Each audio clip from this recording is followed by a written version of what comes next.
Olá, tudo bom contigo? Começa agora mais uma edição do programa Sertão Inovador. Eu já perdi a conta, eu vou parar de fazer a conta. Devemos estar aí na edição 55, 54, 56, é por aí. Ficamos muito felizes porque isso significa que já é mais de um ano de programa. Sim. Se a gente fosse contar aí um programa por semana, nós estaríamos completando agora um ano. Mas já fizemos a comemoração no programa anterior.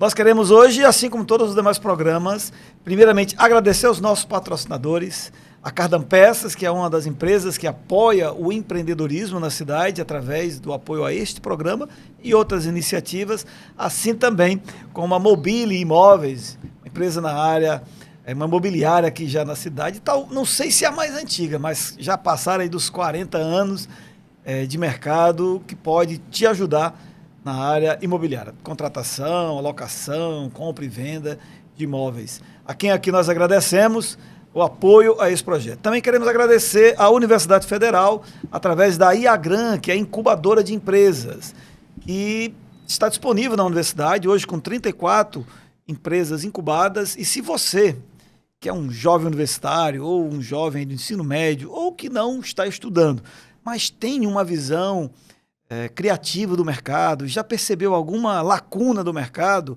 percebeu alguma coisa que pode ser suprido pela sua ideia, então pare de ficar só pensando nessas ideias. Vamos botar esse negócio em prática, vamos testar, vamos validar se isso faz sentido ou não, vamos validar o produto, vamos validar o mercado, vamos validar o que é preciso validar. Lá na incubadora você consegue fazer isso antes de você abrir sua empresa. Muita gente, às vezes, abre a empresa e vai validar na marra, como diz o ditado. Aí acaba quebrando, podendo antes fazer alguns testes. Então, não tem custo para você, a universidade faz isso, sem custo algum. Você pode procurar a IAGRAN, tá bom? Sertão Inovador começando aqui, já vamos direto com a entrevista. Bom dia, meu nobre. Bom dia, Radamés. Bom dia, você telespectador, você que nos acompanha. E hoje nós temos uma convidada aqui, muito especial. Tem muito a nos ensinar, né? Conheço há algum tempo, né? Posso dizer que sou fã dela pela sua história de vida, pela sua competência. Estamos hoje aqui com Ana Paula. Seja bem-vinda, Ana Paula. Obrigado por aceitar o nosso convite, não é isso, professor? Isso. Deixa eu começar fazendo uma correção. Eu disse bom dia, mas pode ser bom dia, boa tarde, boa noite, não sei a hora que você vai assistir, mas tá valendo. Então, Ana Paula, sinta-se em casa. Obrigado mais uma vez por aceitar o convite e vamos conhecer um pouco sobre Ana Paula. Bom dia. Ou boa tarde ou boa noite. É uma honra estar aqui para falar de um tema que eu acho tão importante, tão necessário, que é a saúde mental no trabalho, né? Como o Artemio falou, eu sou Ana Paula, sou psicóloga empresarial, escolhi o ramo empresarial por ser uma área que eu já tenho essa vivência, e assim que cheguei aqui em Mossoró, não sou de Mossoró, mas adotei essa cidade há 10 anos, adoro Mossoró, e inclusive minha segunda filha nasceu aqui, então eu tenho uma filha mossoroense, e logo quando eu cheguei, Artemio foi um dos primeiros amigos que eu fiz aqui em Mossoró, né? Então eu venho dessa caminhada de empreendedorismo, de liderança e sempre atenta ao trabalhador, né? A psicologia ela veio para agregar, para que eu pudesse contribuir mais numa área que eu tanto acredito, que é quem move esse país, né? Quem move a economia, que são os pequenos e médios empresários, que fazem com que essa economia seja tão gigante, né? E tão necessária. Muito bom. O empreendedorismo, eu vou falar isso até você ficar com raiva, viu? Mas eu vou falar. É o maior programa social que um país possa fazer. Ele gera renda, gera riqueza, transforma a sociedade, transforma a vida de pessoas. Então, um empreendedor, ele não pode ser visto como, infelizmente, como algumas pessoas tentam rotular, como um homem mau, como se todo empreendedor fosse corrupto.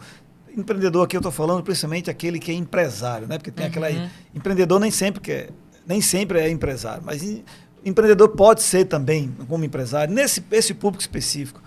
Não é justo isso que é feito, porque, inclusive, quem às vezes critica é funcionário de alguém. isso é até meio incoerente na hora que você critica uma coisa que traz tanta riqueza, traz tanto... As pessoas que fazem errado, tem em todo lugar, tem em todo canto, tem. Então, um profissional, um empresário não pode ser taxado como o exemplo ou o mau exemplo do grupo. Não pode. Ok? Então, investir em empreendedorismo é muito difícil, dá muito trabalho. Não sei se hoje nós vamos falar sobre isso, mas se você puder falar, nós vamos puxar esse ponto também, que é o seguinte, nós vamos falar aqui sobre saúde mental no trabalho. Normalmente, quando a gente fala disso, a gente está falando muito do colaborador. Mas a gente tem que pensar também e a saúde mental do empreendedor. Do empreendedor, do gestor, do líder. Gestor, do dono da empresa. E às vezes isso não é muito falado, né? Não sei se vai ser hoje, mas vamos falar da quantidade, vamos ser estratégicos. A maioria das pessoas que tem problemas, a quantidade maior é sempre mais de funcionário do que de empresário, tranquilo. Então, nós vamos ter muito mais problemas dentro desse ambiente. E nós temos alguns aspectos legais, tem coisa nova chegando por aí, esse ano tem mudança acontecendo. Então, a gente gostaria que a Ana Paula pudesse... Primeiro, faz a sua visão, Ana Paula, sobre o que você visualiza, como está hoje o nosso mercado. Você pode falar de Brasil e um pouco da cidade sobre esse ponto, a saúde mental, os seus clientes que você tem, pode ser na região, Natal, enfim, onde você achar interessante. Qual a sua visão, como é que a gente está nesse momento? O Brasil, eu trouxe um dado que ele é alarmante, mas ele é um dado real do Ministério da Saúde. Em 2024, a gente atingiu recorde de afastamento por adoecimento mental. Tivemos um número volumoso de quase 500 mil de trabalhadores que precisaram ser afastados. E esse adoecimento se deu, a maior parte, em virtude de ansiedade, depressão e burnout, que é o adoecimento por causa do trabalho. Então, é um número que a gente precisa parar para olhar, né? É claro que a saúde mental do trabalhador, às vezes, ele já está adoecido, ele já teve episódios. E, às vezes, o ambiente é o ambiente que gatilha, que potencializa, que faz com que ele volte a ter crises, por exemplo. Mas existe um número também, dentro desse volume, que é causado, é proveniente do trabalho. E é aí que entra a responsabilidade do empregador. Então, o Ministério do Trabalho e do Emprego, ele trouxe essa responsabilidade, que algumas normas, né, as NRs, elas já falavam sobre os riscos, mas não existia a obrigatoriedade de se olhar para isso. A NR1, que ela já existe, que é a norma que regulariza, é a norma introdutória, é a norma que regulariza todas as outras normas de segurança do trabalho, na atualização, ela trouxe essa responsabilidade, falando que o empregador ele precisa mapear, através de uma pesquisa chamada pesquisa de riscos psicossociais, ou seja, ele precisa identificar quais são os fatores de riscos, maiores, menores, dentro do seu ramo, dentro da sua atuação. Ele precisa mapear, identificar, mapear, e ele precisa montar um programa de saúde mental para que ele possa trabalhar esses riscos, seja eliminando, seja diminuindo, seja controlando. Porque tem profissões e tem áreas que realmente o risco está presente, que não tem como eliminar, né? Mas se tem ações, né, para que o dano seja diminuído ou reduzido ao máximo para o trabalhador. Então, uma pergunta muito frequente na minha área de atuação é: e agora eu vou ser responsável pela saúde mental do meu trabalhador? Você vai ser responsável para que o seu ambiente de trabalho seja um ambiente saudável de se trabalhar. E aqui a gente, quando fala saudável, a gente fala de vários temas. Por exemplo, a relação líder e liderado. Que antigamente se falava assim: manda quem pode, obedece quem tem juízo. O chefe. Né? É o chefe que manda, né? O que ele fala tem que ser acatado e acabou. O mundo mudou, as relações mudaram, e hoje a gente entende que é uma prática que a gente não deve mais continuar. Que existe uma maneira ética, saudável, educada e moralmente falando, que se pode tratar um trabalhador, um liderado. Não é porque eu sou líder que eu posso tratar de qualquer maneira.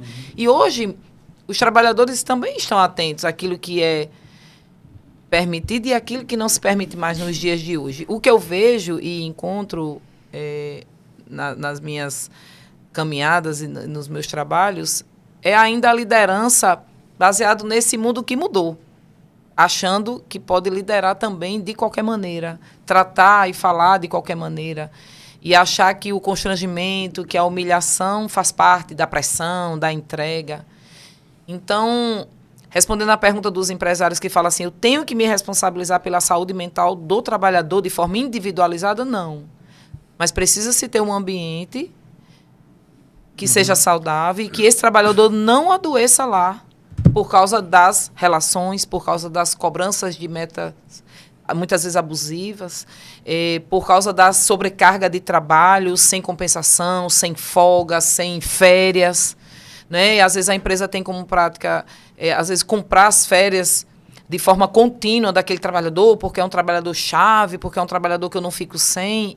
E, às vezes, eu estou fazendo com que esse trabalhador não tenha chance de descansar, de se renovar, de buscar nas suas férias uma compensação para que ele enfrente o restante do ano. Então, hoje se precisa repensar até nessa compra, que muitas vezes não é legalizada, eu compro, ele está precisando do dinheiro, eu estou precisando do trabalho dele, e aí eu compro essas férias de forma repetida há anos sem ele gozar esse período de férias. Então, hoje precisa se repensar e hoje o Ministério do Trabalho ele obriga o empresário a olhar para isso. Até maio de 2026 tem um prazo para se regulamentar. A partir de maio, aí sim vem as penalidades, as multas, numa fiscalização. Então, nessa fiscalização, o empregador ele vai precisar mostrar que ele sabe quais são os riscos e o que ele está fazendo. Isso, mapear e as ações. E as ações. Ana Paula, exatamente. Para que fique isso é importante. Com mais clareza assim, para quem está nos acompanhando, nos assistindo. Como funciona essa vamos regularizar, a empresa está regularizada para essa nova NR1 e tem como falar um pouco sobre qual setor que precisa estar se antecipando para isso? Quem é que pode fazer isso? Quem pode fazer isso? Qual segmento? Eu trabalho com oficina e eu trabalho com loja eu tenho uma loja de roupa. Eu trabalho com loja de roupa e eu tenho 10 colaboradores. Eu trabalho com uma oficina e eu só tenho 6 colaboradores. Existe números de colaboradores, existe nível de segmento. Certo. Na cartilha do Ministério do Trabalho, ele cita que basta ter um trabalhador de carteira assinada. Tá. E a empresa já precisa se preocupar. Então, não se fala em quantidade de colaborador. É o risco inerente ao negócio. Quais são os riscos que aquele negócio pode trazer em termos de adoecimento mental. Então, pessoas ali, né? Tem pessoas. Então, você pode ter um colaborador, 3 colaboradores e a sua empresa ela ter risco alto por causa do segmento, por causa da atuação. Então, a quantidade é a partir de 1. Quem é que vai avaliar os riscos? Quem é o setor? Qual o profissional? Tem que ser um laudo, alguma coisa, não um documento. Então, tem empresas que ela, por ramo de atuação, ela tem obrigação de ter um setor de segurança do trabalho. Tem empresas que ela só precisa de um prestador de serviço, ou seja, ela não precisa ter o setor, ela precisa ter um prestador de serviço. E tem ramos que não precisa ter o segurança do trabalho e precisa cuidar da saúde mental do trabalhador. Então, o setor de segurança do trabalho, ele trabalha, o meu trabalho como psicóloga é junto com a segurança do trabalho. Não é desassociado, não é separado, é junto. Em empresas que tem o setor, o trabalho entra para complementar. Ou seja, o psicólogo ele não faz a documentação para regulamentar. A pesquisa psicossocial ela é um anexo dessa documentação e dessa regulamentação. Quem faz essa regulamentação para informar que a empresa está conforme é o setor de segurança do trabalho. Ou, dependendo do tamanho da empresa, da indústria, o engenheiro do trabalho. Porque tem segmentos que não é nem mais o técnico de segurança do trabalho, é o engenheiro do trabalho.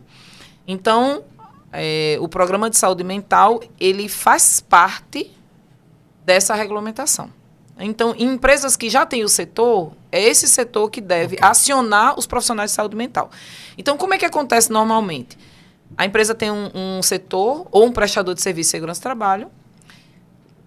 Ele pode, inclusive, a pesquisa de riscos psicossociais, a lei, a atualização, ela não obriga a ser realizada por um psicólogo na realização da pesquisa.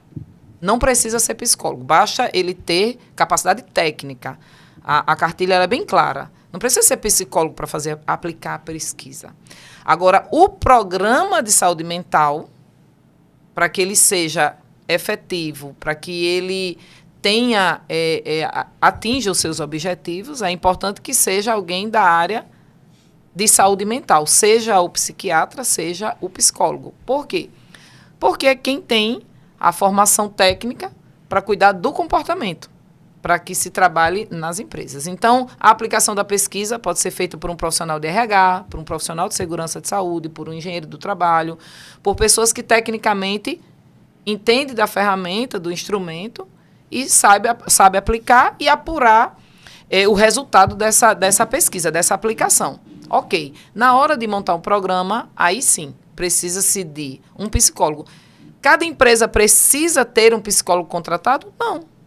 Não. Você pode contratar um profissional de saúde mental para que ele realize o programa. Ou seja, ele pode ir semanalmente, quinzenalmente ou mensalmente na sua empresa, realizar os programas. E esse programa é baseado no resultado da pesquisa. Quais foram os riscos que apareceram? Foi assédio moral, riscos de assédio moral ou a prática de assédio moral? Então, o psicólogo ele vai trabalhar essa temática. Com quem? Com os líderes. Claro. Né? Então, ele tem que ter um programa para os líderes falando sobre comunicação não violenta, como tratar, trazendo consciência, trazendo a lei, a atualização para que o líder possa estar em conformidade. Vai ser necessário ter esse registro na empresa, pautado? Vai ser obrigatório apresentar algum... Ou eu tenho, registro, deixo ali... Pronto. Não há necessidade de eu estar resguardado ou eu vou ter que fazer o registro e apresentar para uma fiscalização. Para uma fiscalização. Então, o que a fiscalização ela vai procurar nas empresas? Se houve um mapeamento e o que está sendo feito. E aí é importante que todo o programa de saúde ele seja registrado com a lista de presença, com todos os participantes e a temática, com registro de fotos, com documentos daquilo que foi realizado, o programa do ano, aquilo que está sendo feito e o que está sendo programado para ser realizado. Então, é um programa mesmo, com todos os meses, mostrando todas as ações, as feitas e a fazer. Okay. Então, você pode ter só começado o programa. Mas se você tem documentos que mostrem a sua preocupação e o seu cuidado com o trabalhador, ele já alivia de penalidades. O que não pode é você dizer que está fazendo e não ter nenhum registro disso, nada, porque aí a fiscalização ela vai querer algo mais documentado mesmo, para que você apresente provas que você está realizando, que você está fazendo. Então, as empresas precisam se preocupar antes. A partir de maio, você já tem que apresentar. Então, não deixe para cima da hora, né? Não precisa deixar em cima da hora. Você já pode começar a acionar dentro do seu segmento a área de segurança do trabalho ou profissionais de saúde mental que têm essa especialização em NR1 para que ele já faça o mapeamento, já aplique a pesquisa e já identifique, para que você já possa se movimentar a favor dessa pauta. Bom, eu queria aproveitar esta pauta, porque essa parte, como é que eu vou dizer? O Brasil, às vezes, tem que estar numa lei para a pessoa poder fazer. Isso é uma vergonha, um negócio desse. Porque demonstra que, se não for interesse, se não for uma obrigação, o cara não faz, se fosse por vontade. E por que a saúde mental é importante? Porque simplesmente, empresário, você que está ligado, você vai perder em produtividade, seja só inteligente. Não precisa ser Madre Teresa de Calcutá, tal, mas você só precisa entender o seguinte, sua equipe precisa estar bem. E aí eu queria agora para um outro patamar, que eu espero que o que a Ana Paula já tenha dito aqui já seja suficiente, e as campanhas estão sendo feitas aí para que a pessoa faça. É uma pena que alguns só vão fazer só por causa do medo do fiscal. Ele realmente não está interessado que a sua equipe... Lamentavelmente, isso é uma lástima alguém ainda ter essa mentalidade. Porque significa que a sua fonte produtiva, o que levou você ter os bens que você tem, o que fez você talvez ter atingido um patamar tão interessante que você queria, foram as pessoas. E essas pessoas precisam ser cuidadas no fator mais... Eu vou usar aqui um termo, Ana Paula, do Zygmunt Bauman, um sociólogo francês, que ele diz o seguinte: a sociedade está líquida. No ser humano, a parte mais líquida que eu diria que tem no ser humano é as suas emoções, sua alma. É muito líquido, é muito variável. E a gente está vivendo hoje em um mundo de múltiplos, como é que eu vou dizer, múltiplos ataques à saúde mental. Tem o próprio ambiente de trabalho, né? Você que trabalha você que tem uma oficina, você tem um ambiente ali que tem que começar a se preocupar sobre, talvez, decibéis, pancada, barulho... trânsito ali dentro, enfim, tem que preocupar. Ou até um ambiente, principalmente, né? Porque é mental. Mas tem uma série de fatores hoje que tem afetado a saúde mental, não só do trabalhador. Eu fico tentando, às vezes, pular do trabalhador, mas eu tenho que ficar aqui no tema do trabalhador, que é nosso entrevistado é dessa área, que afetam as pessoas e, por ser líquido, assim, por não ser tão determinado, por ser subjetivo, melhor dizendo, ou não ser tão objetivo, tão claro, um acidente físico, cortou aqui, ok, estou vendo, é rápido, onde é que foi? Foi aquela ferramenta, tranquilo, ó, sei onde é que foi, quando foi, tal. Mas emocionalmente já é um pouquinho complexo. E às vezes é um chefe, como você muito falou, ele não é líder, ele acha que é líder, mas ele não passa de um chefe por força da lei, e ele solta uma indireta, ou ele é irônico, ou ele joga um tipo de ameaça. Vou dar um exemplo aqui que eu já vi acontecer. Começa a Rádio Peão dizer: tu tá sabendo da lista? Pronto. Essa tal da lista, que é tipo assim, vai sair aí uns 2 ou 3. E aí a empresa não é transparente, não tem um programa de gestão sério. Clara. Aí fica com um tal de uma lista, a Rádio Peão isso começa a gerar problema em quem, às vezes, emocionalmente já tá no sufoco, um monte de conta para pagar. Uma mãe, às vezes, tem que cuidar. Ele começa a entrar em parafuso, que ele fica: será que sou eu? E se for eu? Começa, não às vezes, a medir força e entra em desespero. Pode gerar uma série de problemas por falha de comunicação que a empresa não tem. Então, eu queria que você pudesse nos ajudar, tirando essa parte legal agora. Se tem mais alguma coisa para falar, tranquilo. Senão, vamos passar agora para essas dores, esses problemas, que é importante o empreendedor atentar, independente se ele vai levar uma multa ou não da fiscalização. Se levar é mais do que merecido, porque deveria. Agora, se ele faz tudo direitinho, não leva. Nem leva. Então, vamos analisar do ponto de vista que a gente tem pessoas que realmente gostam de gente, por isso que ele contratou pessoas para trabalhar com ele e que é o melhor. O que ele pode começar a tentar e ainda estou no ambiente de trabalho, depois a gente fala de coisas fora do ambiente de trabalho, para que essa equipe, esses funcionários, independente se é 1 ou 100, tenha realmente saúde mental. Você falou uma coisa importante, sobre a produtividade. E que é muito estratégico que o empresário saiba que uma equipe adoecida é uma equipe que também não é produtiva. Sim. Então, todo mundo perde.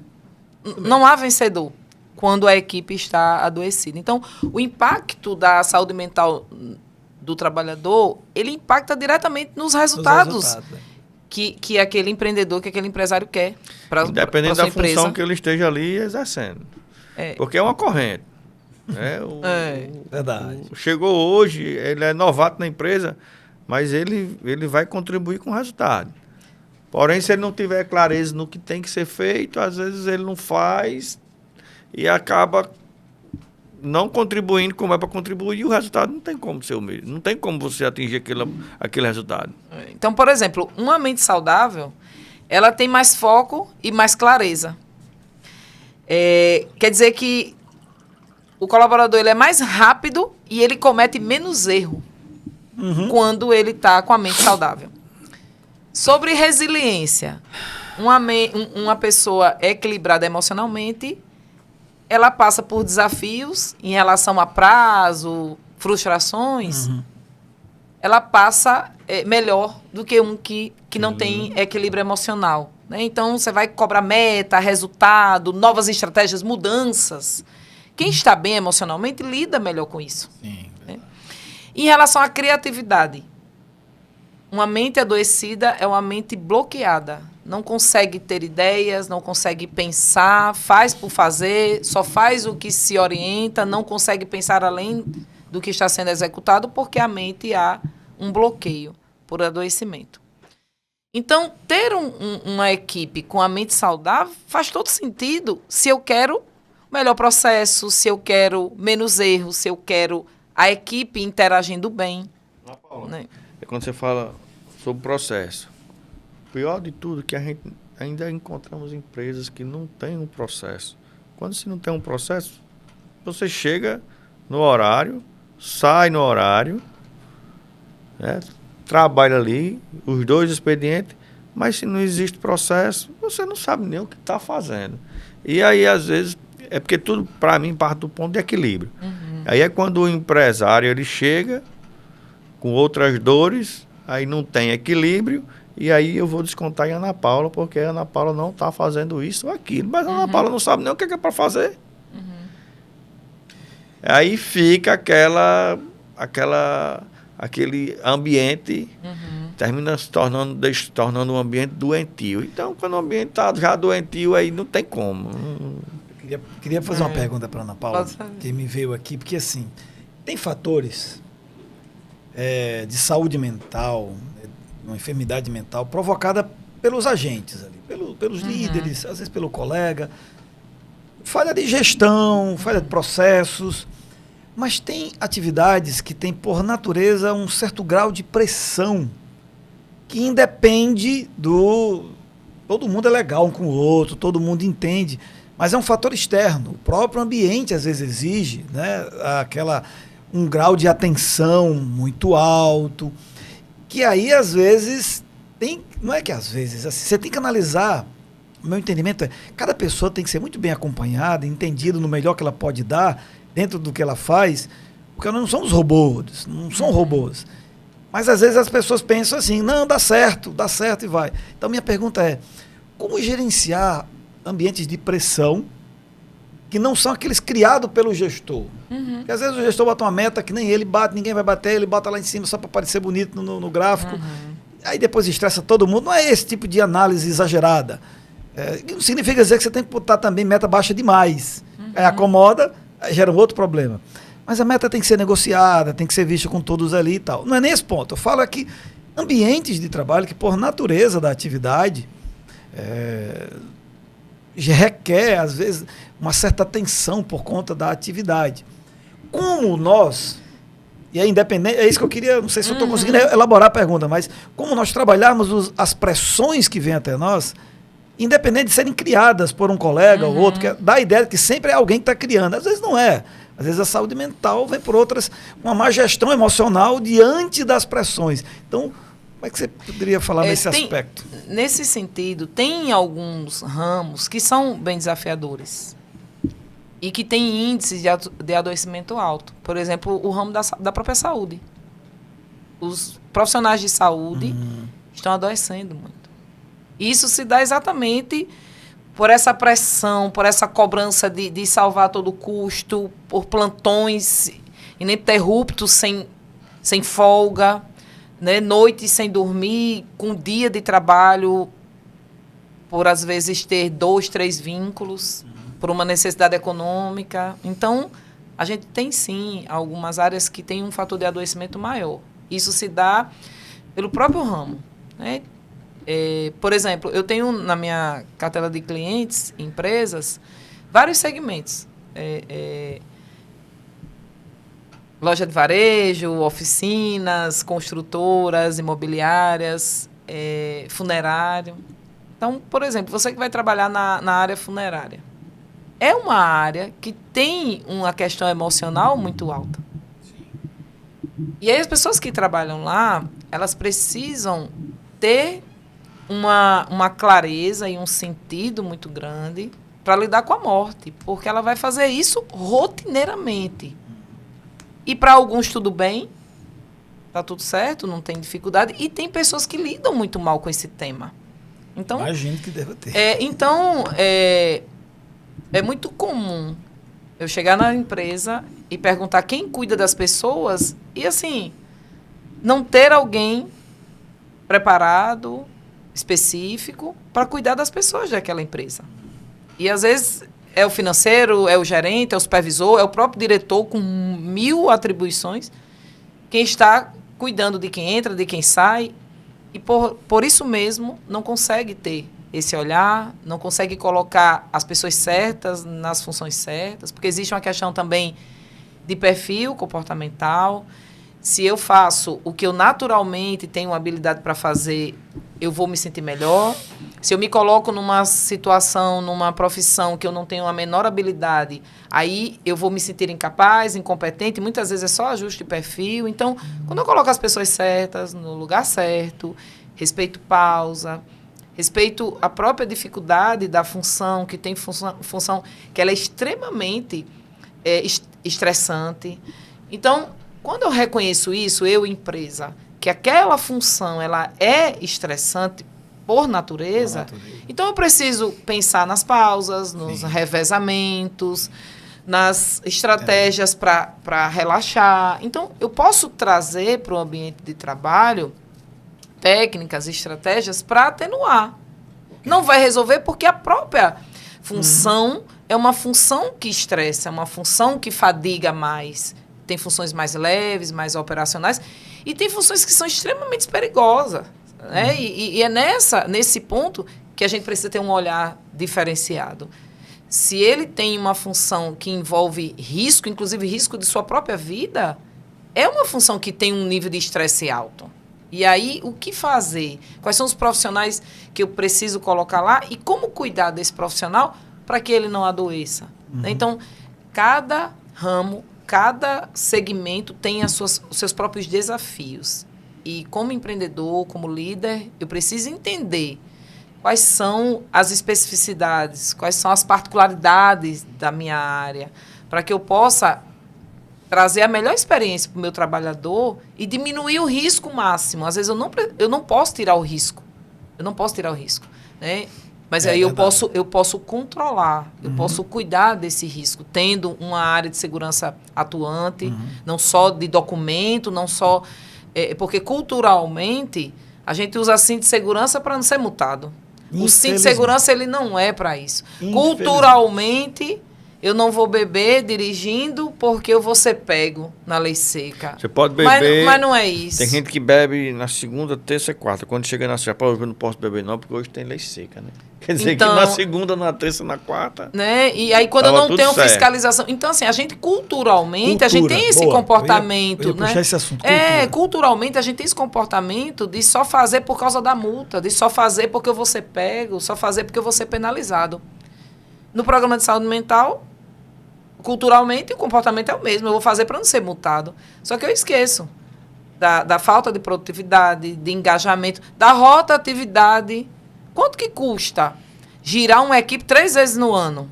Eu tenho empresas que estou trabalhando para diminuir a rotatividade, que gira a equipe 3 vezes no ano, achando isso normal. Qual o custo disso? Às vezes nem calculou. Quanto custa você ter que ensinar tudo de novo? Você tem que treinar a equipe inteira, porque você não tem minimamente as condições de trabalho para que as pessoas queiram ficar. Aí alguns empresários dizem, não, aqui ninguém quer trabalhar. Não, aqui nessa cidade, eu tenho empresas no RN, fora do RN, então tenho empresas em algumas regiões do Brasil, aqui ninguém quer trabalhar.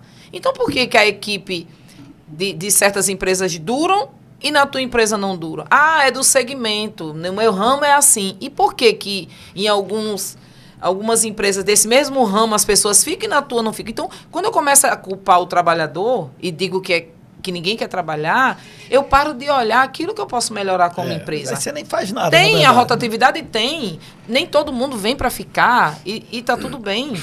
Só que quando esse índice ele é alto, eu preciso olhar para os meus processos, eu preciso olhar para a forma que eu trato, eu preciso olhar para a minha gestão, para entender o que eu posso melhorar como empresa, para que as pessoas queiram vestir. Eu tenho um vídeo bem interessante nas minhas redes sociais que fala assim, você quer que a sua equipe vista a camisa da empresa. É muito comum, né? Tem que vestir a camisa. Mas qual é a camisa que você oferece? Às vezes é uma camisa desbotada, apertada, rasgada, feia, que ninguém quer vestir. Então, qual é a camisa que você oferece para o teu time vestir? Né? Então, todo mundo tem que vestir a camisa, concordo. Você tem que ter no teu time pessoas que jogam a favor. Agora, qual é a camisa que você oferece? Ela é a melhor que você pode oferecer? Não estou falando que a sua empresa ela tem que ter tudo, porque às vezes você não consegue entregar tudo, mas ela tem o melhor que você consegue, é a melhor camisa que você consegue oferecer, ou você está pegando a pior, o resto, a que ninguém quer? Porque aí, realmente, a gente tem essa rotatividade alta, a empresa fica sem identidade, sem cultura forte, sem uma marca relevante, porque toda hora que o cliente chega tem uma equipe diferente. Toda hora. E aí não fideliza o cliente. Porque se ele vai, toda hora ele é atendido por uma pessoa diferente, então ele passa a tratar aquela marca como mais uma. E não como um lugar que ele queira voltar. Eu queria aproveitar e fazer uma pergunta para vocês dois agora. Sim. Já estamos chegando aqui já aos finalmente do programa. E a pergunta é mais no sentido assim, porque eu tenho uma tese que a empresa é a cultura que o dono criou. Boa. Então, se a empresa, vou usar a Bíblia aqui, né? Se o ser humano é mais semelhança de Deus, o Criador, a empresa é mais semelhança do empresário que a criou. Fazendo essa simples analogia, digamos assim. Não é rigorosamente desse jeito, mas só da ideia é o seguinte. Quer dizer, quem começa primeiro vai estabelecendo como é que aquilo vai funcionando. E vai ficando, e depois ficou. Não adianta ficar arranjando culpado, porque o dono da empresa, no fim das contas, ainda tem a caneta para decidir quem fica, quem não fica. Aí ele reclama de quem ele permitiu que fique e tal. A minha pergunta é o seguinte, a minha observação que eu faço, eu queria perguntar para vocês se faz sentido isso ou não. Eu tenho percebido que as empresas que não colocam os funcionários na posição de vida que deveria colocar, que na minha opinião é central, é o recurso mais valioso, que eu não gosto de chamar ser humano como recurso, mas como gestor, ela é o mais valioso de todos. São justamente os gestores ou donos de empresa, vou colocar aqui os dois na mesma figura, que não investiram neles mesmos como desenvolvimento. Então, o que é que ele tinha? Ele tinha dinheiro. E só. Ele não é rico, ele só tem dinheiro. O cara que é rico, ele é rico financeiramente, mas intelectualmente ele estuda, ele lê, ele está aplicando, ele está prestando atenção, ele está aprendendo. Eu tenho percebido que eu também não tenho uma amostra gigante para dizer que isso é a regra geral. Mas com quem eu me comunico, às vezes, eu percebo que onde tem problema na empresa é porque o empresário, ele normalmente isso vai acontecer com todo mundo, ele vai topar, todo mundo tem um platô de limite dele, aí ele não passa mais, porque para passar, ele tem que estudar, ele tem que ir atrás, ele tem que se desenvolver, aí ele não quer mais, porque isso tem que fazer ele sair da zona de conforto, então ele começa do teto, mudar tudo para baixo. Aí, não, tira, não sei o quê, e ele que deveria talvez aumentar. Isso faz sentido, não faz sentido? Você que tem contato com várias pessoas por aí, pode ser que você não... Queria ouvir vocês dois aí. Toda empresa ela tem um empresário contra a parede agora. Não, toda empresa ela tem uma cultura. Embora ela não seja boa ou ruim, mas tem. Escrita, pautada, embora o próprio empreendedor não saiba dela na ponta da língua, mas ela tem uma cultura, que são o comportamento, né? E as atitudes do líder. Que na maioria, que em algumas situações, o dono se nomeia como dono e não como líder, não se acha empreendedor, mas existe uma cultura. E aí todo dono, todo empreendedor, todo empresário, ele tem o time, ele tem a equipe que merece. Então, não existe um resultado sem cultura. E o resultado depende da cultura. E aí, fechando, é a cultura, quais são os valores do líder, do empreendedor, o que ele tolera, né? Se de fato ele em si ele veste a camisa, às vezes o empreendedor quer que você vista a camisa, mas você não investe a camisa. Não veste a camisa. E eu costumo dizer na empresa que assim, o resultado, quando é positivo, é da equipe, é de todos. O resultado, quando ele é negativo, Aí o líder, o empreendedor, o dono, ele tem que ter a consciência de dizer que esse resultado é dele. O negativo é dele. Porque se ele tem uma cultura, se ele dá exemplo, se ele faz o que tem que ser feito, se o platô dele é regulado para ele estar elevando os níveis, então o resultado vai ser positivo. Para isso a equipe tem que estar andando junto. Não sei se eu consegui lhe responder. E aí, Artemio falou uma frase que estava aqui na minha cabeça, né? Cada líder tem a equipe que merece. Se você reclama, a sua equipe... a equipe é desanimada, a equipe é desorganizada, a equipe não faz nada, a equipe... Sua responsabilidade. Quem contratou, quem deixou ele ficar, né? Quem não treinou, quem não selecionou bem. Então, a responsabilidade mesmo é do líder, do empresário. Né? Se ele tem um time fraco, certamente os processos também são fracos. As estratégias, né? Eu treino muito nas equipes a contratação. Posso falar sobre a contratação? Deixa eu falar aqui. Ana Paula, eu tenho aprendido com ela, assim, que eu já tinha escutado isso antes, mas não tinha colocado em prática. A gente tem que ser verdadeiro também. Uhum. Tem que ser verdadeiro. E com a Ana Paula, eu aprendi que nós devemos demorar para contratar e ser rápido para demitir. Então, a gente tem se aproximado e eu tenho entendido, né? Eu conhecia, mas não entendia, e tenho colocado em prática. Por quê? Porque a gente passa a maior parte do nosso tempo a gente passa na empresa. A empresa é a nossa família. Então, se o ambiente não for saudável, se você não estiver perto de pessoas que lhe faça sentido, faça diferente, aí vai se tornar um ambiente doentio.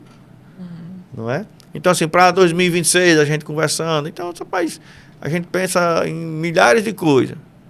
E aí eu cheguei à conclusão, rapaz, eu vou melhorar a minha qualidade, eu preciso melhorar a minha qualidade de vida, como melhorar meu sono, minha alimentação e voltar, né, tentar, né? Porque assim, quando você está praticando ali, dá tudo certo. Quando você deixa de praticar, aí para você retornar não tem mais trabalho. A leitura. Né? Então, agora eu volto de novo para a Ana Paula, que eu roubei a cena dela, a palavra dela da contratação. E na contratação, Radamés, é muito comum, a equipe vai contratar e sequer desenhou o cargo. Não sabe a descrição, o que a pessoa vai fazer, qual é o plano de carreira para aquela função. São coisas tão básicas do RH e são rotineiramente negligenciadas. E aí você contrata de qualquer jeito, coloca na sua empresa de qualquer jeito, e às vezes quer que o camarada seja um fenômeno dentro da sua empresa. Não vai ser porque ele nem tem clareza para que o cargo dele existe, de que ele vai ser cobrado, quais são as suas principais atribuições e prioridades, quais são as suas rotinas diária, semanal e mensal. Ele não sabe, ele mesmo vai ficar perdido, vai fazer o que ele acha que deve fazer, e a empresa vai crescendo e vai se desorganizando. E dá muito mais trabalho organizar uma empresa que já está média ou grande. É melhor começar organizado, mas não é o normal. O normal é crescer, e aí não falta serviço, não falta trabalho para a minha área, porque exatamente as empresas crescem. E depois é que vai organizar os setores, os cargos, as atribuições, para poder ter clareza e para poder cada um saber o seu papel. E é importante que o quanto antes a empresa se organize e tenha tudo isso definido, porque isso ajuda na hora de substituir, na hora de um pedido de demissão, ou na hora que tem que tomar uma decisão, fica claro quem que eu estou buscando, o que essa pessoa vai fazer, quais as competências que eu tenho que desenvolver, o que ela tem que trazer para exercer, o que ela precisa já saber, ou o que eu tenho que treinar nesse colaborador para que ele faça bem o papel dele. Né? Então, quando eu vou colocando... O Jim Collins, ele traz muito isso. Primeiro quem. Quem. Para depois o quê. Né? No livro Empresas Feitas para Durar, ele fala que você tem que saber quem você vai colocar dentro do teu barco. Ele faz a analogia da empresa como barco. Quem você vai colocar no seu barco? Porque quem é muito mais importante do que como. Sim. Quem são as pessoas que se conectam com o meu propósito, com o meu trabalho, com o meu segmento, com o meu ramo? Quem são essas pessoas que precisam estar aqui? E aí, eu alinho isso com o propósito da empresa. Então, a chance de dar certo é muito maior. A chance de ser assertivo na hora que eu vou escolher, se eu sei o que eu estou procurando, fica muito mais fácil eu contratar as pessoas certas. Então, não é sorte. Né? Às vezes, fulano tem muita sorte, ele só tem gente boa lá trabalhando com ele, gente que está na empresa há muitos anos. A exemplo da própria Cardan Pes, que é uma empresa que eu presto serviço e tenho muito orgulho, porque ele tem colaboradores que estão há 17 anos com ele, não é um nem dois, tem mais. Isso, nos dias de hoje, é um feito, porque as pessoas nem querem ficar esses anos todos. Então, se elas ficam, é porque elas veem sentido, elas se sentem pertencentes, valorizadas, e elas querem continuar. E isso ele vai de contramão, porque as empresas hoje têm dificuldade de fazer com que a pessoa permaneça um ano. As pessoas e depois da pandemia acelerou muito mais essa mudança. As pessoas não estão mais querendo morrer de trabalhar, nem se aposentar nas empresas. Hoje elas estão buscando equilíbrio. E as empresas precisam entender esse momento, que o comportamento mudou, e que o trabalhador mudou de comportamento, e eu não posso mais querer que meu trabalhador venha e queira passar 20 anos. Ele não quer. Mas, assim, se ele vai passar 2 anos, que sejam 2 anos bem proveitosos para as duas partes. E que seja bom. Nessa relação, seja recíproca. O que eu desejo é reciprocidade. Sim, que a empresa ela tenha a equipe que merece. Ontem ou foi anteontem, para encerrar aqui os finalmente, eu vi um dado que me chocou e eu ainda estou eu vou digerir esse dado com calma para entender o que foi que houve, porque eu também gosto muito dessa área de gestão de pessoas, de RH, já trabalhei nessa área um tempo atrás, e sempre esse quem é o grande desafiador, né? E o dado era o seguinte: em 2024 pediram demissão, não foi demitido, pediram demissão 6 milhões de brasileiros. Eu não entendi esse dado ainda não, estou tentando digerir. Tem algumas teses, né? Mas como assim pediram demissão? Porque o cara foi demitido, é uma coisa. Enfim, para mim é um dos sinais dessa mudança aí, de nem todo mundo quer passar muito mais tanto tempo. Tem uma série de fatores que daria um programa só sobre essa pergunta. Por que 6 milhões de pessoas pediram para deixar a sua atividade produtiva, a sua atividade de remuneração para pagar suas despesas, etc. e tal. Mas eu queria fazer mais uma pergunta, aproveitar aqui a sua vinda aqui. Com o tempo, na época que eu trabalhei com recursos humanos, eu gostava muito de fazer testes. Eu queria muito descobrir, talvez na época eu era bem jovem, eu queria descobrir qual era a pessoa certa. E eu ficava naquele dilema, aí eu fazia processo seletivo toda semana. Eu criei lá uma empresa, toda quarta-feira dentro do processo seletivo. Depois eu tive que ir melhorando isso, que o pessoal se perguntando, mas não tem mais necessidade, por que você está procurando entrevista se não tem vaga? E eu fazia essa entrevista independente de ter vaga, porque eu queria mapear banco de talentos, queria fazer um banco de talento, e quando eu precisasse eu não ficar, que é uma coisa horrível, eu sei que você precisa de um mecânico que não tem. Aí dá um delay, você perde, né? Você precisa ter alguém. Sim. E aí eu fazia muitos testes, eu começava a comprar testes daqui, para tentar acertar no quem. Será que é ele? Será que não é? Com o tempo, depois de 6 anos, eu cheguei a uma tese de que é importante continuar fazendo isso, mas tem uma coisinha que para mim era fundamental para descobrir. É o tal do onboard. Então, aqueles primeiros 30, 60 dias, pela lei, digamos, os primeiros 90 dias, gente, é mais do que suficiente para descobrir quem.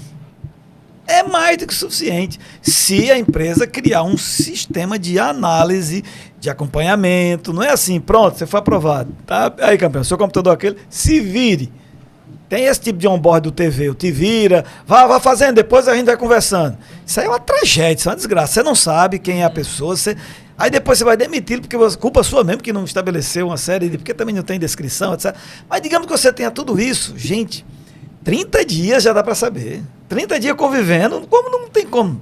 É só você estruturar um bom programa de essa semana tu vai fazer isso, vai fazer assim, assim, assim, e bota alguém para acompanhar. Se a empresa maior, bota um sombra, se não tem, alguns cria anjos. Se não tem, é você mesmo como chefe imediato. Tem como descobrir o quem. Não só o que ele vai fazer, nem como, que isso aí é ajustável, dá para treinar, mas o quem, dá para fazer. Enfim, essa era uma... Mas eu queria ouvir vocês e já deixar como as considerações finais aqui da nossa entrevistada sobre esse aspecto da pessoa. Porque tem o outro lado aí da história, A empresa pode adoecer, mas tem uns que já vêm doentes. Tem uns que já vêm com uma patologia e normalmente na entrevista você não vai descobrir. Nós somos o país das novelas, então, meu amigo, o que tem de ator e atriz em processo de seleção não cabe, não tem muitos. E aí você precisa, de alguma forma, ser justo com a pessoa, como? Descobrindo. Porque ela vai adoecer, ela já vem com um problema, ela precisa de tratamento, precisa procurar um profissional falando dessa questão. E desde já agradeço a sua participação. Minhas considerações finais também mais uma vez, agradecer a Ana Paula. Conteúdo bastante interessante, necessário, obrigatório, rico. E queria que, antes de você fazer suas considerações, que uma pergunta Ana Paula hoje na agenda dela ainda tem vaga, pode se divulgar o seu trabalho, se puder, se você não tiver vaga, né, que possa atender empresas que estão nos acompanhando, nos assistindo. Se você puder, tiver espaço ainda, tempo, deixe o seu @, deixe o seu contato e fica com você as considerações finais. Agradeço a confiança. Esse assunto a gente passaria o dia, né? E tem muitas vertentes e eu achei muito importante o nosso diálogo hoje, né? Trazendo consciência, trazendo reflexão. O meu propósito de vida mesmo como profissional é fazer com que a empresa, o trabalho, seja uma fonte realizadora. Eu, na minha trajetória, eu fui muito feliz. Eu participei, tive a oportunidade de trabalhar mais de 20 anos na maior rede ótica do país. E foi uma escola, uma faculdade, um MBA. Depois, quando a psicologia ela veio para a minha vida, ela veio para agregar, para somar e poder contribuir mais na vida do trabalhador. Então, eu costumo dizer assim, eu não saio para matar um leão, não. Eu saio para ser feliz, para me conectar, para contribuir na vida das pessoas, para deixar o dia dela melhor. Né? Eu não saio para lutar, eu saio para vencer, para ser feliz mesmo. Eu acho que o trabalho ele pode ser, sim, essa fonte realizadora, esse lugar que você produz, mas também você vive, você se realiza, você realiza sonhos, você conhece pessoas incríveis. Eu, na minha trajetória de trabalho, eu conheci muita gente incrível, tenho muitos amigos oriundos do trabalho. Então, eu acredito de verdade que o trabalho pode ser, sim, essa fonte de prazer e de felicidade. E eu trabalho todos os dias para que as empresas enxerguem isso. Eu atendo algumas empresas presencialmente e hoje, com a velocidade e o online, eu posso atender empresas também fora do Rio Grande do Norte e tenho a honra de servir algumas empresas fora. Respondendo à pergunta do Artemio, eu tenho alguns horários que eu posso, sim, atender novas empresas. Inclusive, já vou liberar a agenda para fazer uma reunião diagnóstica, entender qual a necessidade. E para os meus amigos empresários aqui de Mossoró e região, que precisam fazer o programa de saúde mental e a pesquisa. Então, eu aplico a pesquisa, uma das mais completas do mercado, que abrange todas as áreas e avalia todas as áreas na empresa para mapear os riscos. Então, eu faço a aplicação da pesquisa, monto, baseado na pesquisa, o programa de saúde mental e, dependendo da minha disponibilidade, eu posso executar o programa ou indicar profissionais que possam executar o programa, no caso, se eu não puder atender. E aí, o programa estando montado, um profissional de saúde mental vai lá só trabalhar as temáticas vindo dessa pesquisa. Então, estou à disposição. Meu Instagram de trabalho é o @AnaPaulaLimaMentora. Então, lá eu divulgo sobre esse trabalho. Lá tem o meu WhatsApp, tem o meu link também de inscrição, para que a gente faça um alinhamento e eu entenda qual é o momento que a sua empresa está e possa fazer as orientações dentro da minha área de especialidade com a NR1 e de saúde mental do trabalhador. Então, estou à disposição, foi um prazer, uma honra. Me coloco à disposição para voltar para a gente debater outros temas, que eu sei que daqui pode sair muitos temas. Estou à disposição participar desse projeto, quando a Artemio falou sobre sertão. Achei muito criativo, muito incrível o nome Sertão Inovador, falando sobre o nosso sertão e também de ser, né, inovador. Então, eu acho que essa é uma temática urgente e atual quando se fala sobre saúde mental no trabalho. como no geral, né? Mas aqui o foco foi o trabalho. Então, uma honra, um prazer. Vamos deixar agendado, combinar com ela depois, para a gente falar sobre a saúde do empresário. Pronto, do líder. A gente falou do trabalhador, mas é importante, e a saúde do líder. Porque ótimo, como dizia o nordestino, o bichinho vai solve, o bichinho vai passar pressão. E o líder que tem saúde mental, ele consegue com certeza liderar com mais qualidade. Sem dúvida. O líder com equilíbrio emocional, é um líder que consegue equilibrar e estabilizar uma equipe. Se o líder tivesse consciência do quanto que as suas emoções afetam o seu time, ele cuidaria da saúde mental, porque ele consegue afetar toda uma empresa, para o bem ou não. Quando ele tem saúde mental, quando ele tem equilíbrio emocional, quando ele tem inteligência emocional bem desenvolvida, ele consegue fazer com que esse ambiente seja muito mais produtivo e saudável para trabalhar. Vai juntando aí todos os tópicos. Tá bom. A gente vai combinar um outro programa para você poder participar. Obrigado, gente, pela participação. Fica com Deus. Até a próxima edição.